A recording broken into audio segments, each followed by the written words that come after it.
Okay, so thank you everyone for being here with us. Our presentation is to talk about building an agile community of practice. And like Nelu said, she gave us such great introductions. I don't think we need to really introduce ourselves again. It was fabulous.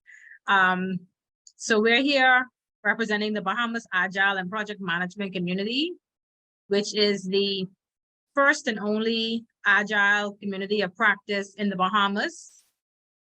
And we could advance to the second slide. This is just an agenda of what we plan to cover in this presentation. And we cannot start anything without saying where we were birthed, our origin. Then we're going to tell you about our vision and mission, about the team, some basic requirements for starting a community of practice, if that's something that you're interested in doing. We wanted to share with you our successes, some stats, our challenges, some lessons we learned along the way, and a little bit about our plans for the future. And if Omar would go back, I think Omar is sharing, right? Omar, if you'll go back, what you're seeing on the screen is our logo that we came up with, and we're also wearing shirts. And you will hear us talk later on about the importance of branding. So this is our brand, and this is how we represent our community of practice. So to talk about our origin is to tell you that I joined this community of practice, which I knew to be the South Florida Agile Association, in June of 2020 during the pandemic. And I like to tell the story about how when the pandemic started, I was totally lost, like many persons who had nowhere to go, nothing to do, and was in total lockdown. So I did something that was probably out of the norm for myself, but probably many of you did the same thing. I turned to Netflix and I binge watched The Walking Dead for like 3 months. So I actually did not have a plan for my life. I was bored out of my mind, could not go anywhere, and lockdown was a total mess. So I just paused everything and I felt like, okay, this was productive for me, until I decided, hey, this can't be right. Like, I'm not learning anything from watching these zombies. I am not advancing at all. I don't think an apocalypse is ever going to happen. And what am I learning from this? This is teaching me absolutely nothing. So when I got that email in my inbox talking about this meetup in South Florida, I'm like, let me just check it out. So June 20th, 2020 was my first time attending a meetup with the South Florida Agile Association. And I can tell you, I have seen tremendous transformation in my life just from attending that first meetup. I've experienced being a part of this community of practice that has embraced me, that has helped me to grow as an individual, personally and professionally, and has shown me what a real family feels like in a community of practice. And since I joined the South Florida Agile Association's community, I became part of their Scrum team that developed the Scrum mobile resources tool. So the Smart app, we developed the Smart app, and that was my first time experiencing working on an actual product. And that turned into me becoming certified as a Scrum Master. So during that journey, I was encouraged by this community to seek professional development, seek different certifications, and always be a continuous learner. So I want to thank the South Florida Agile Association, Rick, Regina, Godwin, Leon, Nelu, Joe, and everyone else who's associated with this community for helping me to feel like a jumpstart my professional and personal careers. So thank you for that. That's our origin. And when I say that we were embraced, or I was embraced, the concept for forming BAPMC, or the Bahamas Agile and Project Management Community, was birthed from a conversation that I had with Rick Regera. And that was in November of 2020. And I just went to Rick one day and I said, I feel as though the Lord wants me to start a community of practice in the Bahamas. And he did not question if what I was saying was a factual, or ask me, you know, are you sure that's what you heard? Or, you know, why do you want to start it? He did not question me. What Rick did was he encouraged me And I'll always remember what he said to me in his coaching and his mentoring. He said to build a community, but build it and put your own flavor on it. Make it feel as though it's for the Bahamas. You can follow other community of practices and see what you want to adopt from them. But that flavor and that style and that whole feel should be unique to the Bahamas. And that's what I really try to embrace in our concept of everything that we do. And one thing that's unique about us is that we start every meetup with prayer. And I know that's kind of odd for some persons who aren't spiritual or religious, but I felt as though that was a primary component that differentiates us from everyone else. And this vision was not mine. I can't take credit for it. Like I said, I felt as though I was being led by God to form this community of practice. And so every time we meet, I always give honor to where I feel the inspiration came from. So the source is always acknowledged, and we always bring it back to opening up the doors for us. We cannot do this on our own. We know that it's divine intervention. So that's what makes us different from every other community of practice. And Omar, we could move on to the next slide. Okay. So this is just a little bit about us. Like I said before, we're a first of a kind community of practice established in the Bahamas. And we're focused on education, mentorship, networking of persons who desire to elevate and grow around the field of project management and agility. And our vision, we want to become the premier community of practice that's homegrown in the Bahamas. And we want to have a global reach. So we don't just want to stay in the Bahamas and just be for Bahamians. We want to be able to take our community of practice to the world and have a global presence. So our mission is to use this platform to build our community by sharing our knowledge, creating opportunities, like I said, for personal and professional growth. And that's basically what we are all about, our vision and our mission. And please let me know if I'm speaking too quickly, because I tend to ramble a lot. So this is our team. I know if some of you follow us on LinkedIn, you might be thinking, oh, this is some huge organization and they have like probably 50 volunteers working with them because everything seems to be so efficient. But we're actually a very small team of just 3 persons. So it's myself, Sophia Walker. I think she's present. Sophia, if you want to say hi, I don't know if you're here. I am here. Hello. Sophia is in the Bahamas with me. And then we have Omar, who's based in Puerto Rico. And I think I said that right because Omar keeps correcting me on my accents. So that's our team. Next slide, Omar. So this is what we came up with as some basic requirements if you were ever thinking about establishing a community of practice on your own. And Omar, I'm going to hand it over to you. Yeah. So thanks, everyone. Good evening. Before I get into the basic requirements, like Andrea, I also have to thank SFAA. In my case, I continued part of my Agile journey here. I took my first SAFe classes with Regina, both my SSM and my POPM. Then I went to Master Marcelo in the Kanban world, which is my most favorite world in the Agile space that there is. And then Rick, along with the different coaches, allowed me to create our Spanish group within here, which was Somos Agile. And aside from that, I did help out in some of the Saturday sessions, which I have to admit that now hearing about it and seeing what we did in the past, I kind of miss it. So it was thanks to those opportunities that were given to us that we have to thank and say that most of the ideas are things that we saw here, we've tried to implement elsewhere in our community. So Rick, Regina, thank you for those opportunities. To the team who's been supporting us throughout the way, thank you as well. So now going to the basic requirements here. One of the things is, if you want to build a community practice, you have to know what you're going to do. It's not, I want to build it. Anybody can build anything, but you need to have a purpose. And if you're in the product management space like me, you have to know your market. You have to know your purpose. You have to know your goal. You have to have a set of probably visions or missions or even a set of accomplishments that you want to gain. And you need to know that. Once you have that, establish your brand for something so small. These logos they're not recent. I mean, they are recent compared to other people.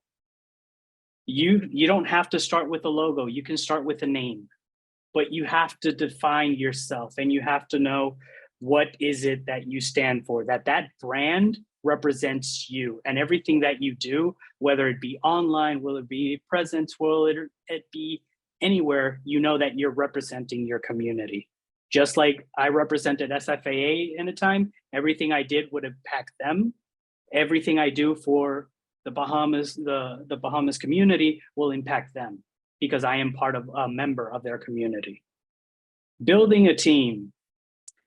For those Scrum Masters, this is Tuxman's Law, my friend. This is, you will see it. Scrum says keep the team small. This is real. I mean, we had a bigger team. We were probably around 15 people, give or take. And as you saw, we're now 3. What the benefits of that? It's a lot more simple, a lot less things to deal with. So when you're building a team, if you're going to build a team, make sure that you have people that you trust, that you know that have your back, because that will be a make it or break it, especially when you're relying on other people to get things done. And if you have a full-time job on it, you have to divide the responsibilities. So that is something that you need. It is important, it is crucial. It is something that almost like a job relationship, when you choose, people saying that you choose your boss. In this case, you're choosing your team. You're choosing the specific set of individuals who you believe will take you to that goalpost. Finding the necessary tools. There's a lot of free tools out there. Don't think that you need to spend a lot of money, especially if you don't have a company backing the expenses that it takes to run a community of practice. So use social media. It is the free, it can't get any more free if you tried. And in this case, in social media, you know that you're the product. So if you're the product, then sell yourself well. Use those tools to your advantage. Normally you see these sessions last an hour and a half. Hey, you don't have the money to do that, start small, start half an hour. You know that Zoom gives you a free account for 40 minutes for a couple of people, start small. Don't think that you have to go up and above and be big, because it takes time to grow a community. It's not always as easy as you would think it is. Sponsorship, that is something that could also help you a long way. Now, you can look at communities like Agile Alliance, Scrum Alliance. You could maybe even find private corporate sponsors to support you. But if you can find a sponsor, great. Sponsors, obviously, they do require some level of engagement, or will ask you, what do we get in return? You have to be ready to answer those questions. You have to be ready to let them know, okay, I will get you traction. Let's say I'll use SFAA as an example. SFAA is backed by transformation experts. What does transformation experts get out of this? They open the world to everybody to see. They do trainings, they do coachings, they help companies in agility. So you have to present to the companies who will be your sponsors, what will you be giving them as a benefit? Networking. If you're in one community of practice, there's a big chance that you're part of more than one. Talk around with people, learn from other people. This will help you grow your community. It will help you see people and find people who you might want to have them speak for your community. Also, it is something that can help you collaborate. Now, when I mean collaborate, I don't mean working together just on projects.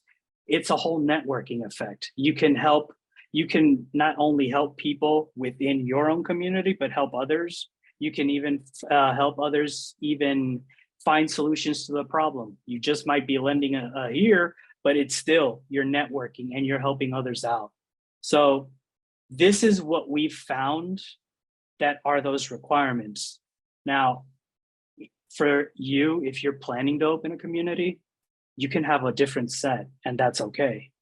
But at least from our perspective, building this community, this was the first set of requirements that we had. And again, one thing is seen from the outside, and getting to talk to people like Neilu, like Alfonso, like Natalia, which you learn what it really takes on the back end to run a community like this. And it is, you know, everybody says Neilu is great and the rest of the team, they're cutting them short. I mean, they are amazing. They're powerhouses on their own, because it's 3 people, and the amount of work that sometimes Andrea, Sophia, and I have, if we could multiply ourselves, it'd be great. Or if we can have like 20 Neilus, we're golden. But it takes time, and you have to be ready to put in the work for that. Andrea, I'll leave you to the successes, because this is something that, this is your baby, and this is something that you need to really relish in. Okay, thanks, Omar. Well, we could ask if there's any questions up to this point before I go on to the successes.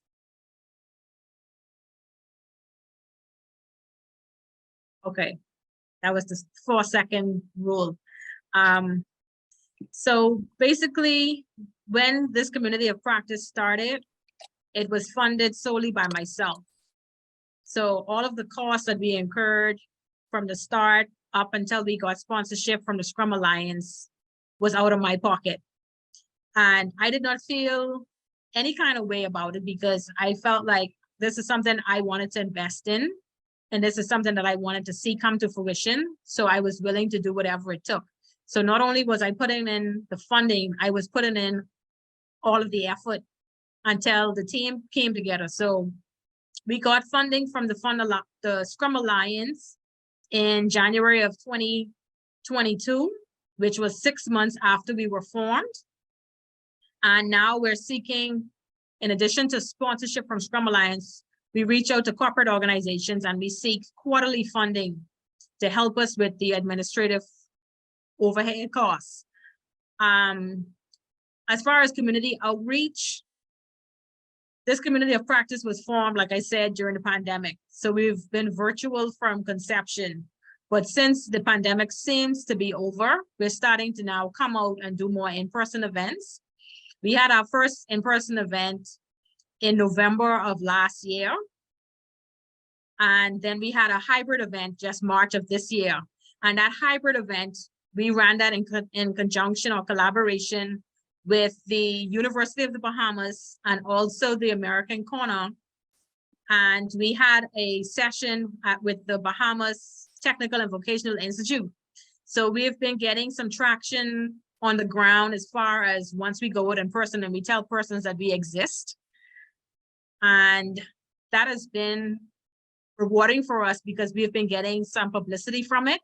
So we've been in the news, we've been on radio stations. We did a session with Spence Millicent. He's a well-known broadcaster in the Bahamas. He has television, national television and radio stations. So we went on his show, Immediate Response. We've also been on Beyond the Headlines with Shanique Miller, which is another news station. And we also were on The Hit Back with Nahaja Black, which is a radio station, and she also live streamed. We also had an article about us that was in one of our local newspapers, where the Bahamas Technical and Vocational Institute said that they were collaborating with our community of practice, and we're still in communication with them as far as how they want us to partner with them, which should be happening, I think Sophia said in the fall session of this year. So basically, we've been getting out there, we've been getting publicity, and we've been getting support from the Bahamian population as far as them becoming more aware that our community of practice exists.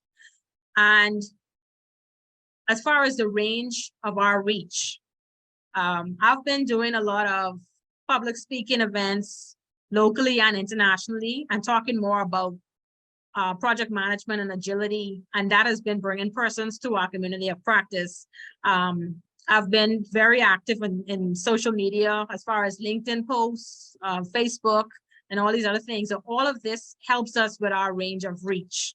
And that's just some of the successes that we wanted to mention, but I know that there's a whole lot more that we did not mention. So what's our next slide? So here's a few of our stats. Like I said, we had our virtual launch party June 1st of 2021. And since then, or before then, actually, before I started the community of practice, I sent out a survey to try to gather an idea of how many persons in the Bahamas had project management or any Agile certifications. And from that survey, I've had over 200 persons respond. And those were the persons who I sent an email to and initially invited to join the community. And then we also did 2 focus groups. Rick and I held 2 focus groups where we kind of gauged the attendees in those sessions about what they would want to get from the community of practice. What do they think they can contribute to the community of practice? And it was like just a time for us to get some information gathering and do pre-research before the community was actually formed on June 1st, when we had our launch party. So when we did have the launch party, we had 3 speakers. Ricardo Miller, who's a Bahamian living in Texas. Godwin was one of our speakers. Hey, Godwin. And also Coach Leon was our next speaker. So we had a good representation of speakers, and it was a really fun party. We had games, we had prizes, and it was just our way of kicking off the community and saying we're here. So since then, we've had 31 sessions. We've had 35 speakers because we had 2 sessions where we had multiple speakers. Our followers or our members on Meetup is now at 732. We have 465 followers on LinkedIn, 143 on Facebook. And I also have a WhatsApp broadcast group that has over 200 persons in that broadcast group. So as you can see, in 2 short years, we have grown, we're making progress, and we're steadily growing. And this testimonial that's on this slide, this was actually from one of our Meetup attendees. And he's based in Pennsylvania. And he just made a comment about how it was so nice that we started with a prayer. Because sometimes I would question us having the prayer, but then when I see persons are responsive to it in a positive way, then I know, that's our staple, and that's what differentiates us, like I said in the beginning. And this was just a statement that he made, and we use it as a testimonial on our social media with his permission, of course. But that's just letting us know that even in America, persons do appreciate the fact that there's some spirituality. And he's saying, especially in the current political climate, those are his exact words. So next slide, Omar. Oops. No, here we go. I'll skip a couple slides. All right, this is your slide, Omar. So one of the challenges, and this is alluding to the requirements, one of the challenges that we faced was, as it says there, a shared vision with the team. Like I said, we started with a very big team. Unfortunately, when you build a team, you have to take into account culture. Now, I was the odd duck out because I was the only one in that group who was not a Bahamian. So my mentality was way different to what the team at that time had envisioned. So we had a lot of pushback. The structure of it, the way that the community was going to be built, the way that we were even going to define this community as. We got into discussions of even incorporating, of setting this as a non-for-profit, discussions that really didn't warrant any of this. So when you have your team, the person, the idea, or the people who are in sync of creating this, you need a shared vision. Just like when you're creating your own product or you're working on a product for a company, that shared vision is important because it's supposed to drive everybody towards the same goal. And this was a challenge that forced Andrea to decide that, okay, the team needs to be cut short. And it was cut significantly until we're at the 3 people that we're at today. So that shared vision has been maintained, but it is something that you have to consider yourself when you're working with other people, and how many people are really willing to follow you in that vision. Attendance, this is something that it does really fluctuate. Now, don't judge by what you see on Meetup. Don't judge on what you see on LinkedIn. You will probably see and get excited when you see, oh, wait, there's 100 people signed up. Guess what? 50% of that are actually going to come to that session. And that's if you're lucky. Sometimes less than that, maybe 40%, 30% of that will come on. If you're lucky enough to have your own website and Meetup and probably any other venues of communication to spread the word out, then you'll get specific percentages depending on the tools that you're using. So don't think that just because you see 50 people are going to go. It's just not real. And it happens to the best of us. Getting people to return. Something that you see, people might return for 1 or 2 sessions, and then they will disappear. That is something that why we really try to aim to get feedback from from people who come see us, because we want to know what we did well, what we didn't do, and what we can do to improve. And for those with your Scrum ear turned on, I'm talking about a straight up retro within our sessions right there. Now, what happens with that is that not many people respond to it. We've gotten responses from those questions, maybe 3 at the most. So you yourself have to be open and ask from other people and just go to them directly. Hey, we saw you came to our meetup. What did you think? You might get a response, you might not. So you just have to keep trying things. Another issue or another challenge, sourcing speakers. One thing is you can have a speaker lined up. Life happens. You can have people cancel on you. Andrea and I, to give you an example, Andrea and I were supposed to present to you guys next month. And we were flexible enough that we presented earlier because SFAA suffered a cancellation. So this is something that is real. You need to have plan A, plan B, plan C. Also, depending on your focus of your community, make sure you have, if you're just gonna be focused on a specific topic, then make sure you have speakers that rely on that. Because there could be the possibility that people just want to hear that specific topic. They're not interested in others. In our case, we're eclectic. So we've integrated Agile, we've integrated project management, we've integrated other topics, even entrepreneurship, because we know that they are important. And given the workforce issues that are currently happening, you need to give your attendees a variety of options that they can learn from. Meeting issues, Zoom bombers.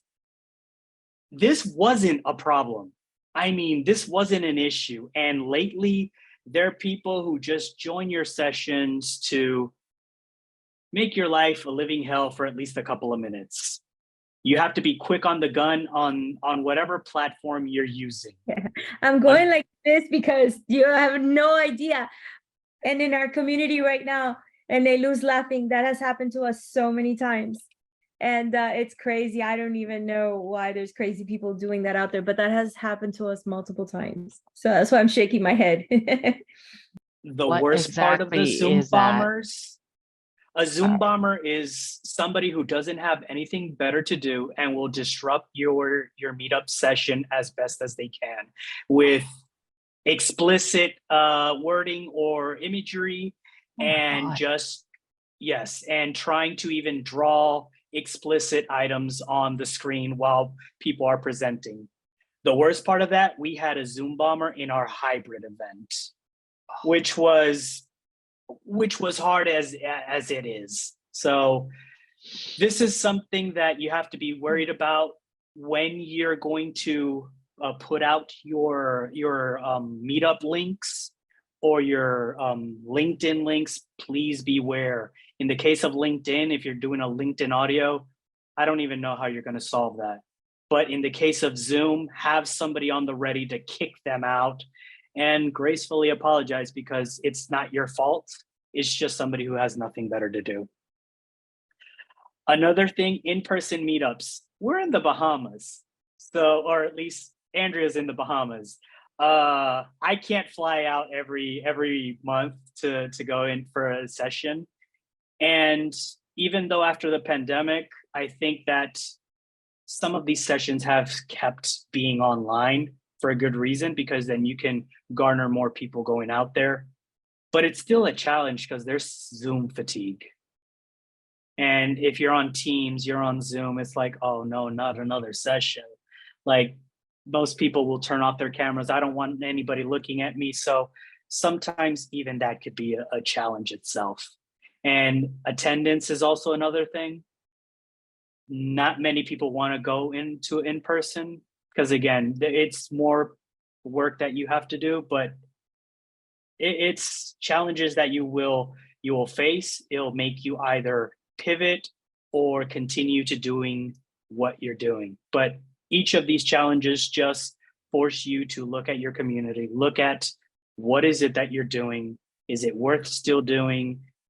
Do you have to even remotivate yourself? Because all these will make you question yourself. There's no doubt about it.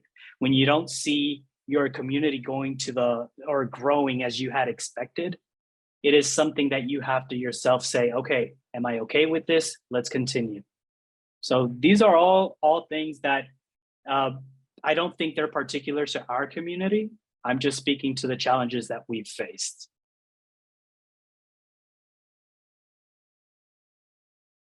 On the lessons learned, and before I go even here, is there any questions? I see that there's items in the chat. I have not checked it, so I apologize.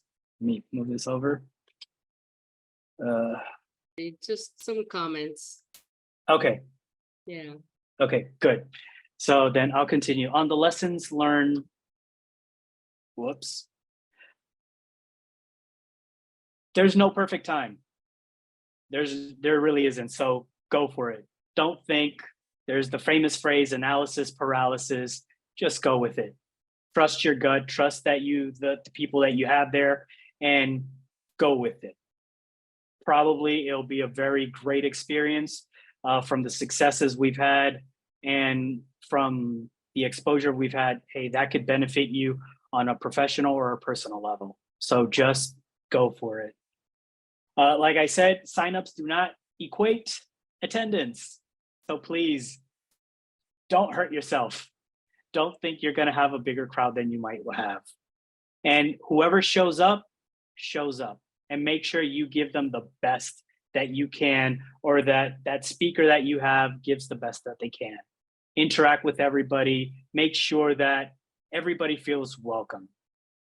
There's one lesson that now that I think of it, should have added: follow up with people. Thank them for their attendance.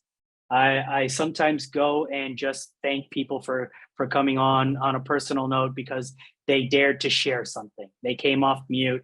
They expressed their point. They asked questions. So thank people for their attendance, because thanks to them, you have a community. You have somebody who wanted to listen to somebody you brought there. Keep the team small. Avoid the headaches.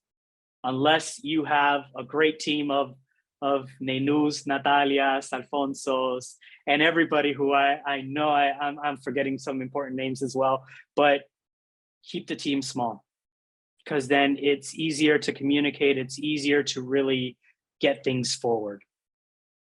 And favorite one of all, keep it simple, stupid. Start with one session a month. We went crazy. We were having 2 sessions a month. And sourcing people to speak every 2 weeks, it's not easy. Something that I mentioned, don't try to make a company out of a community. This is a community. This is something to share knowledge. This is to grow and help people grow within Agile, within project management, within many different areas. Titles are not relevant. If you want right now, Andrea is the big kahuna right here. I am just a contributor. It sounds pretty on LinkedIn, but I just help out. The same way that Sophia does as well. We're contributors to this community. Andrea is the founder. That's as many titles as we're going to get. It doesn't get any better than that. And we're okay with that. Because we know each what value everyone brings to the table. And last but not least, understand what volunteering entails. Now, this one is really important. I was a volunteer for SFAA. I did a lot of great things for SFAA, but you have to understand that people volunteer their time because they share your vision. Thank them for it. Appreciate what they do for you because they're helping you grow your community. It's something that you need to understand that when people volunteer their time, they appreciate what you do. They think what you're doing is great and they want to be part of that. So when you have volunteers, thank them for it. We were thanked. I can't say we weren't, but it is something that when you have volunteers and people helping out, you have to thank them as well, because they're as integral and as part of the community as you are to it. Andrea? So this is just a bit of our plans for the future. We're not going to share all the plans, but this is just a snippet of what we have in motion. We want to expand our reach. We want to grow the community. We want to focus on sustainability. We want to be around for 10, 20 years from now. I may not be the founder or leading the charge, but I want a community to go on even in my absence. So what are we doing to focus on sustainability? We're trying to boost local awareness. We're trying to get more Bahamians involved, which is a challenge in itself. This community was built by a Bahamian for Bahamians. And the response has not been great because 80% of our attendees are foreigners, not Bahamians, which may be a shocker, but that's the reality. So right now we have a small following of Bahamians, but we want to grow on that. And how we're going to do it, I have to be more active in the community in person, not virtual. I have to be more active in person. So I'm thinking about having micro projects like lunch and learns at the local universities, meeting persons at their offices, having conversations with project managers and project management teams, doing more media appearances, probably doing some print articles in the newspapers, going on radio stations, going and doing television interviews, going on some of the morning shows. It's different ways that we could boost awareness, but people don't buy into you if they don't know you exist. Like, why would I support anything that I don't even know exists? So that's the challenge that we have. I think that persons in the Bahamas just don't know about our community of practice. And if they do know about it, they don't know about the benefits. So it would help if we had like testimonials, case studies about persons who probably gained something valuable from being a part of this community, and they can come back and say, you know, I got this from here. Like I could say my whole Agile certification journey started with the South Florida Agile Association. So it's good when you have persons who can turn around and say, thank you for whatever you poured into me. And this is what I was able to gain from being a part of what you started or what your organization is. And that also helps by having collaborations with notable organizations. And when I say notable organizations, there's so much we could do. Like we could volunteer with other nonprofits. We could do walkathons. We could have training. We could do free training for church groups. It's so many ideas, but when you're working with a small team, and Omar always reminds me, like, I'm the big visionary in the group. And Omar was like, come on now, reel that in, be more realistic. That can't happen. So, you know, I just throw my ideas out and Omar kind of reels it in and tells me, no, Andra, we can do this. You know, stop trying to boil the ocean. Let's do what we could do in small increments and we're still having an impact. So he reminds me that, yes, I have great ideas, but how much can we realistically accomplish when he works full-time, I work full-time, and our community of practice is something that we're both volunteering our time to. So yes, we want to grow, but we have to be realistic about that growth. So that's just some of the plans for the future. Okay. So right now we're gonna give you guys a break from hearing us ramble, and we're gonna ask you for some help. If you had a community of practice, what would you try to do to attract more people to come to it? And we would like your help, and Nelu, if you can, just for at least 5 to 8 minutes, break people out and see what they can come up with. Absolutely. So first thing I'm gonna go ahead and do is close all the rooms, right? I'm closing all the rooms and I'm gonna go ahead and recreate them. I'm gonna assign them automatically, okay?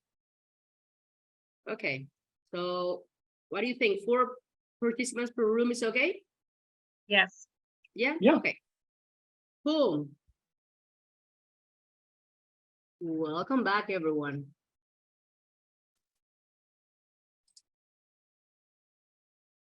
Welcome back. All right.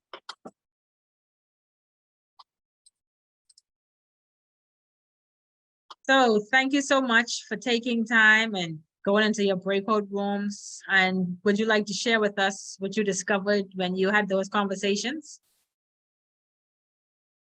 Paul, I'll go if you want me to. Hi, Andrea. How are you? Hi, Michael. I'm good. Excellent. So in our group, I think we were room 5.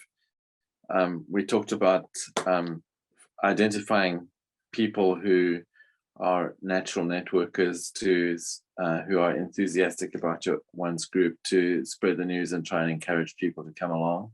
So influencers, basically.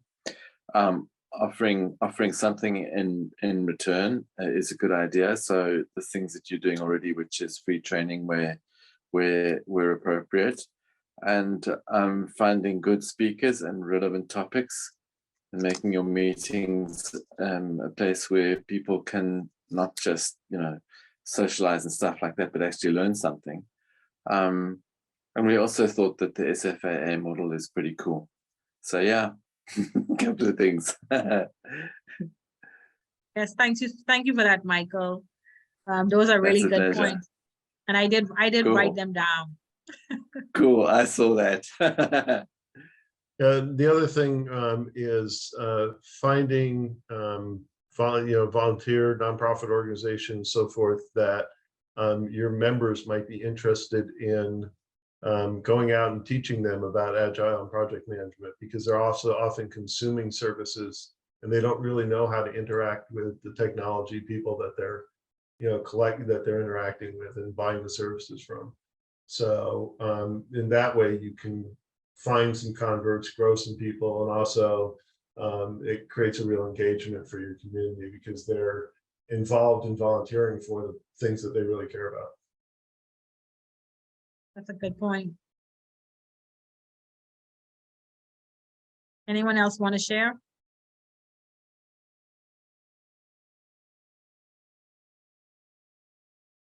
I think it's more for me, it's more about retention as well as being intentional and being upfront with what your values and your intentions are. Because like we were sharing, there are so many people out there who are using Meetup as a springboard to start something. And they do not tell people what their value propositions are. They don't tell people what they want to intend to be. So when I joined South Florida, I knew they were already having classes. I knew they were taking classes. And it wasn't like, oh, come on, people, join us, and then behind we'll call you in and say, we teach also if you want to do, so it's a different, and there's a whole lot going on here now, where people gather together to want to help others. Meanwhile, they have other ideas in the back of their mind where their actual intentions are. So Tina mentioned something about having that value proposition and always revisiting it here and there, asking people, are we still meeting those values that brought you to us? So those good, because it's not all about getting people, you also have to retain them. So you might get 50, and if you do not put those value propositions, if they are not getting those things you promised that they were going to be when they started, the 50 will leave, and then you're back to square one. So just being able to be intentional, and I know your values, I know where you're from, so just being intentional and doing more than what you do now. So kudos. All right, thanks for that, Godwin. Well, just to respond to you as far as promoting courses or anything like that during our meetups, as part of our sponsorship from Scrum Alliance, we're not allowed to promote anything that we're doing personally. So even though my company still supports the community of practice, in order for us to maintain our sponsorship with Scrum Alliance, I cannot go to our meetup session and promote that I'm teaching Kanban classes. Like, I cannot openly say I'm a professional Kanban trainer and I'm running these classes. That we can't do that. Yeah. So it's like we don't mix the Kool-Aid over there. It's like, so it's like. But the Scrum Alliance is very specific about those things. Some of the other frameworks are not, but the Scrum Alliance is very particular about those things. Yeah, they are. Yeah, but that doesn't, that's not a real concern for me as far as us maintaining our Scrum Alliance sponsorship, because there's so many different ways to promote what I do based from my company aspect. So I don't have to use that community of practice platform, because in reality, that's not what it was built for. It was not built as a springboard for me to promote what I'm doing on a company level. Like Omar said, the community of practice is a community, not a company. Not a company. So, yeah, we don't mix it that way. So we try to just keep it strictly on purpose. What provide educational, have a place for knowledge sharing, and be a community of support and not a business. So Ruben, I see your hand has been raised. Yes, so I just want to share one lesson learned also that I have with the community that we have in my company. And the lesson there was also like listen, right, to your members, right, so to your team, because one thing that we realized at some point is that people were eager for more like advanced topics, right?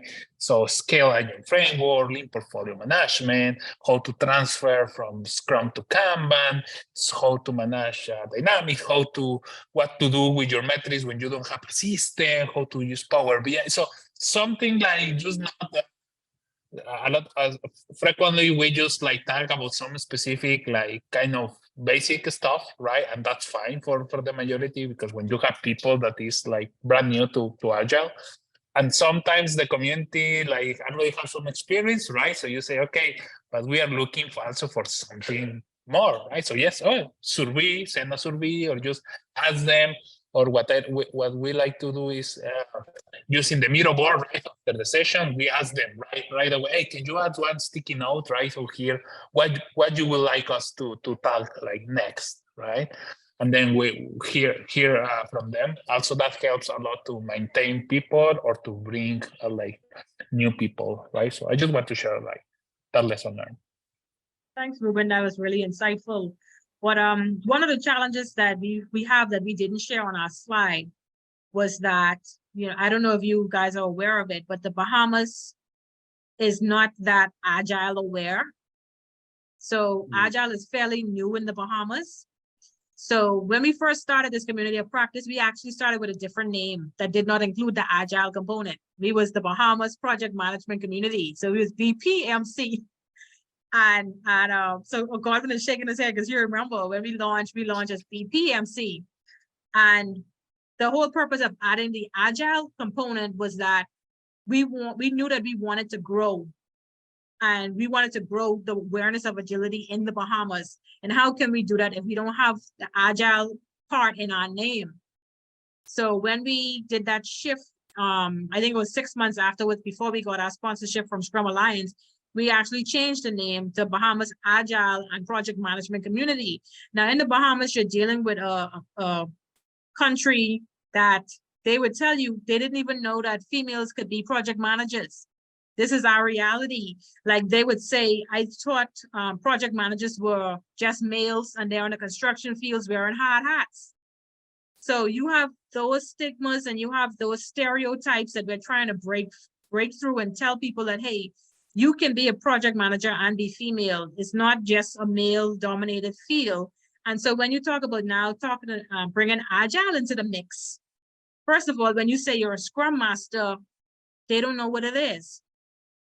You know, product owner, that's foreign. So, you know, like Omar said, don't focus on the terms, break it down to where they can understand it and how they could see it being used in their work environments, because those titles don't exist in the Bahamas. If you do a survey and you say, well, is your job title Scrum Master? No. Is it project manager? It may not even be a project manager. They go by so many different titles, but they're doing project management work. They're doing Agile work, but they just don't call it that because they don't really know the formal terms. So it's not that they don't exist, but it's building awareness. So that's our struggle right now, getting people to know what's going on in the world of agility and bringing that awareness to the Bahamas so that we could have more Bahamians involved in the community.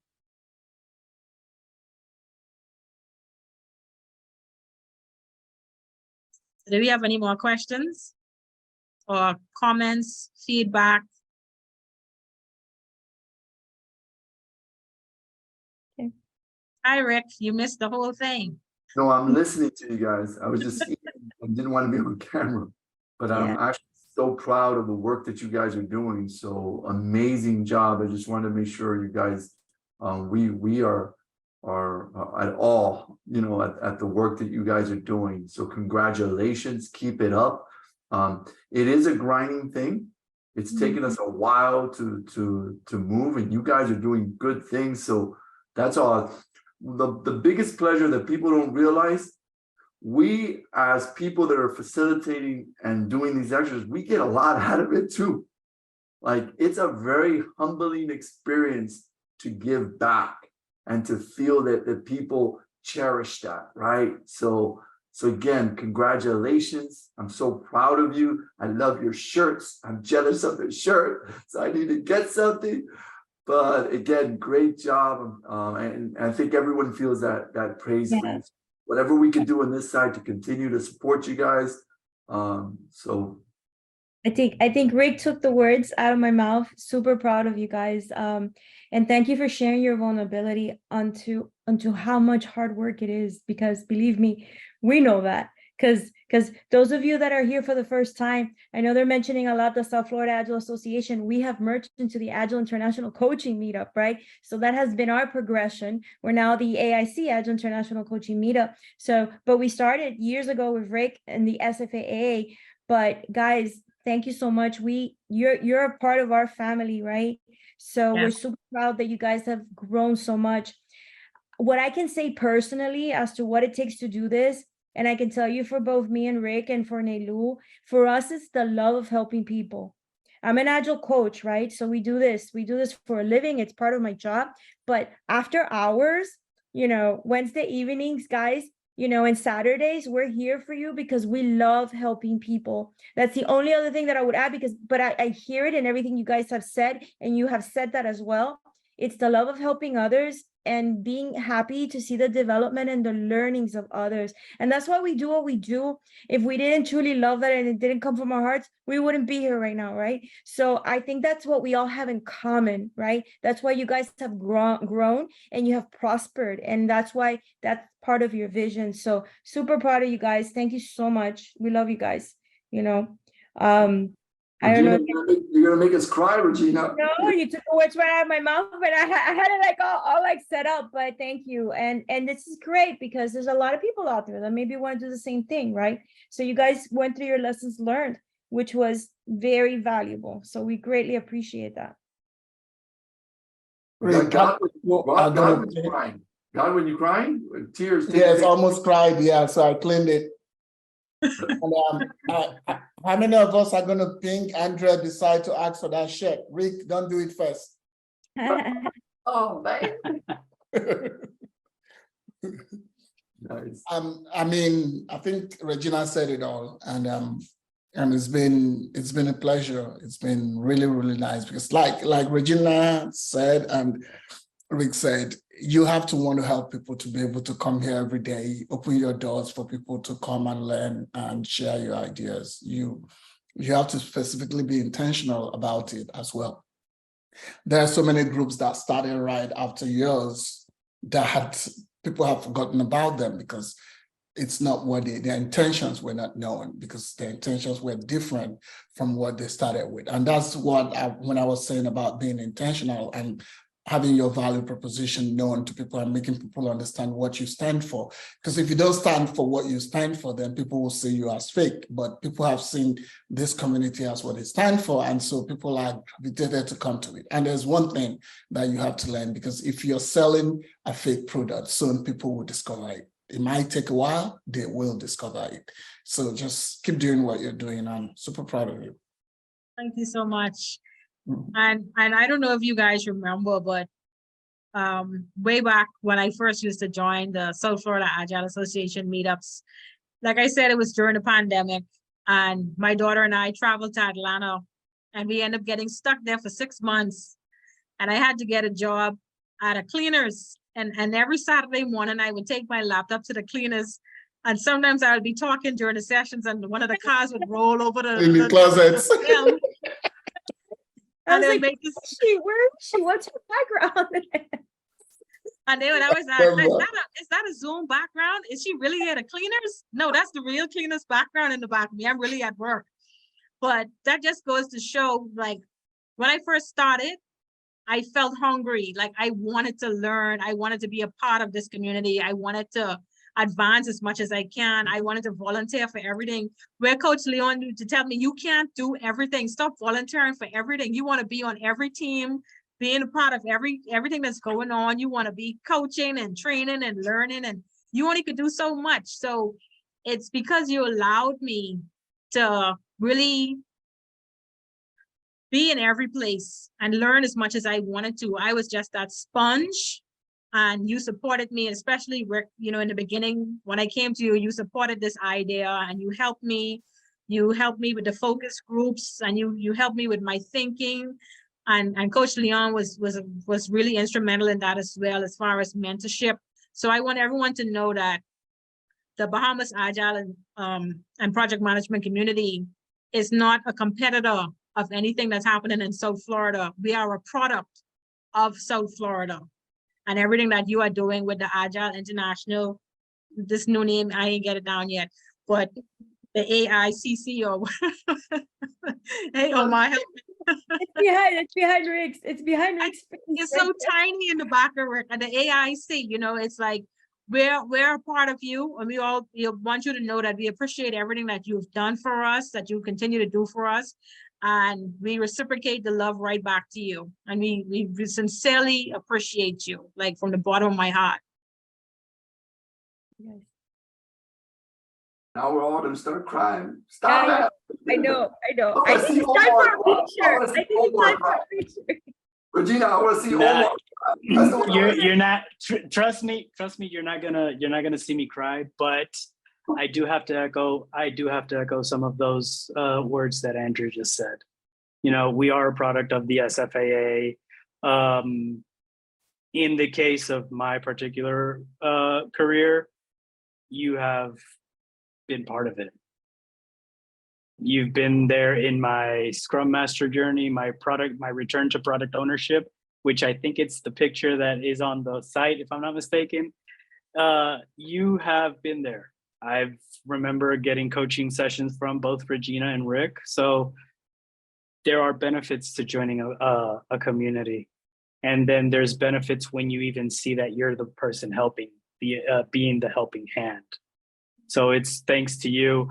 Art, Marcelo, Joe, Godwin, Victoria. I mean, the whole team. I can't really thank them enough. I've been able to do things that I wouldn't have thought I would.